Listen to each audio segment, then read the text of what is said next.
you'll never know how the Dharma vehicle moves through you. You can't know it. You can't feel it. Like when I say I don't think I talk about anything meaningful or important, or I don't feel like I have a thing I'm doing here, I think a lot of people see that and go, oh, he's being humble. I'm like, no, I really mean that. This could stop tomorrow and I wouldn't care, honestly. I wouldn't even know the difference. How would I know? This to me is like talking about cooking or something. I can't differentiate that. There's no specialness to it. There's no specialness to it. There's nothing special, right? It's a very, very strange place to be, actually, because nothing is held on to. Nothing is accumulated. There's no trace left.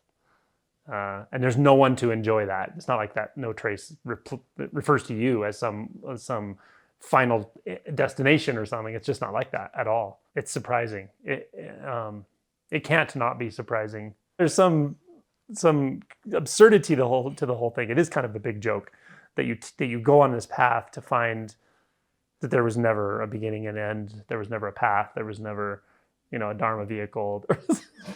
Just on a personal note, I guess that's where I found myself. I was like, oh, it's over. Like there's nothing to this, I knew there was still a sense of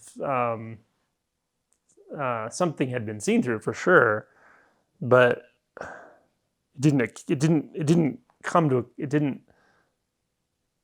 didn't arrive in anything. There was nothing to arrive at. It was like, okay, so I just lived.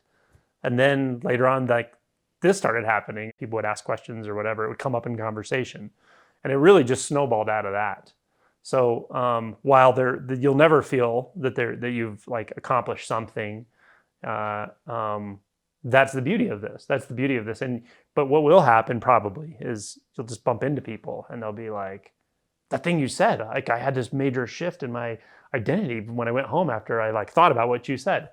And you'll be like, what? That happened. You don't know how that happens. It's so mysterious, but it sort of propagates somehow. That's how it's happened for me, I guess I would say.